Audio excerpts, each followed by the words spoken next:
Mga kapatid ko mananampalataya sa ating Panginoon, lahat ng tumanggap sa ating Panginoon bilang Diyos at tagapagligtas ng kanyang buhay at naglilingkod sa Kanya. Lahat po tayo pong lahat ay makinig sa mensahe ng Diyos ngayon sa araw na ito. Opo, lahat po tayo ay tumanggap sa ating Panginoon. Lahat po tayo ay binigyan niya ng mga gift, ng ability para po tayo ay makapaglingkod sa ating Diyos. Pero marami pong Kristiyano ngayon, nakakalungkot, is living in complacency.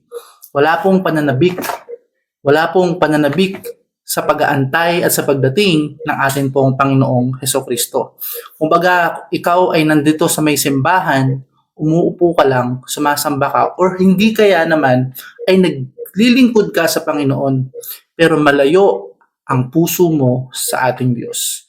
Ang sabi po ng Biblia patungkol po dyan is, hindi po lahat ng tumatawag sa Kanya ng Panginoon, Panginoon ay maliligtas. Yun lamang pong gumagawa ng kalooban ng ating Ama na nasa langit. Ano po yung ibig kong sabihin dito?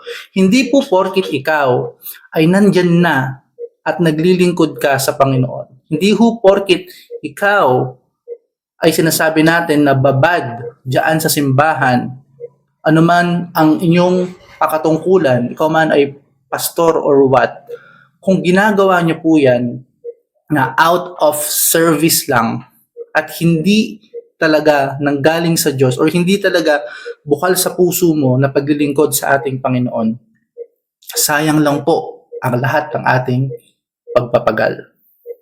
Sayang lang. Bakit ko po nasabi yun? Sapagkat lahat po ng yan ay may reward sa ating Diyos. Kung ikaw po ay naglingkod ng totoo, at kung ikaw po ay talagang umibig sa ating Panginoon, yung paglilingkod sa ating Diyos ay natural na lamang. Nakakalungkot po ngayon, marami pong Kristiyano ang naglilingkod, una dahil para magpasikat, pangalawa is para po ma-enhance yung kanilang mga talents, abilities. At pangatlo naman po is para sa mga social media is also to impress other people. Yan po yung napapansin ko ngayon sa simbahan. Ito po yung matinding panawagan ng Diyos sa atin. Ibalik po ninyo ang connection ninyo sa Diyos. Ibalik po natin ang totoong pagmamahal natin sa ating Panginoon. Go back to your first love. Go back kung saan na naglilingkod ka sa Diyos genuinely. Imagine, nagpupunta ka ng practice ng worship team. Nagpupunta ka, naglilingkod ka kung saan ka nagpupunta. Pero yung personal time mo sa Diyos, hindi mo dala-dala. Kaya marami pong Kristiyano ngayon walang power.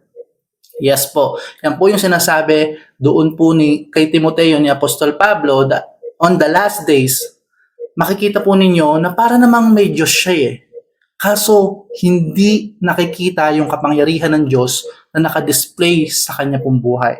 Walang revelation, walang transformation. Bakit? Kasi po wala po yung presensya ng ating Panginoon sa bawat ginagawa po natin. Nakakalungkot.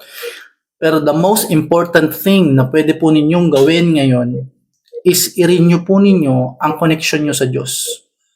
Kung nagiging distraction na po sa inyo ang ministry, ang paglilingkod sa Diyos, kaya ka nabe-burn out, 'di ba? Sa paglilingkod mo sa Panginoon, dahil dry ka na. Wala na yung presensya ng Diyos sa iyo. Hindi mo na siya kasama. Oo, nandoon ka nga sa loob ng templo, naglilingkod ka. Sa loob ka nga ng simbahan.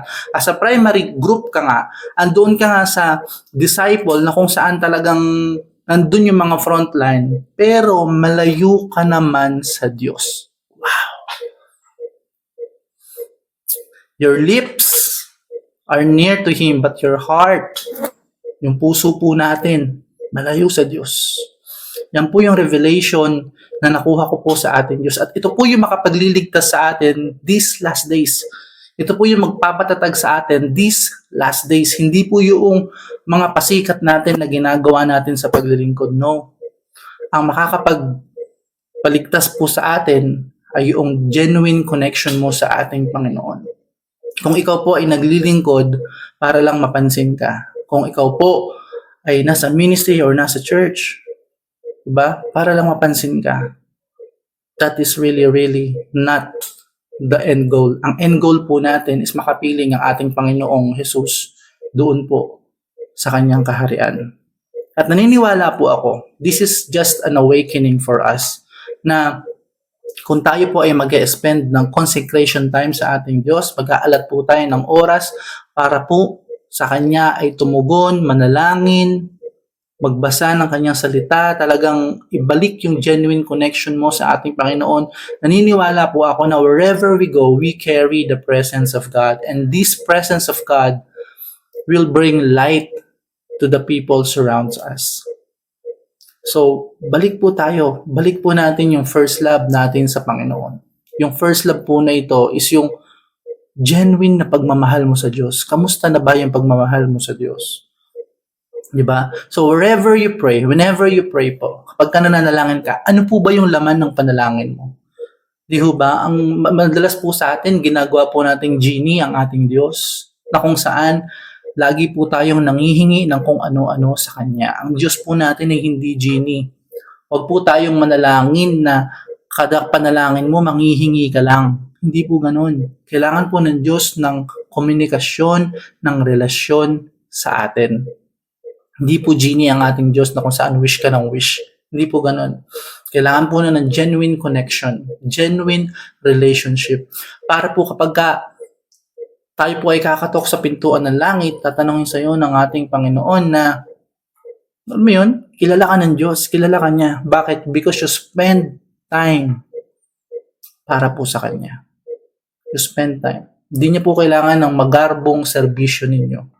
Ang kailangan po niya ay yung buong puso po ninyo na pagmamahal sa ating Panginoon. I pray that the Holy Spirit will touch you right now and convict you to do these things genuinely sa ating Panginoon. Yung, kamusta na ba yung pagmamahal mo sa Diyos? Do you even love God? Do you still love God? Are you still passionate? I mean, nag-spend ka ba ng time sa Kanya just to love Him?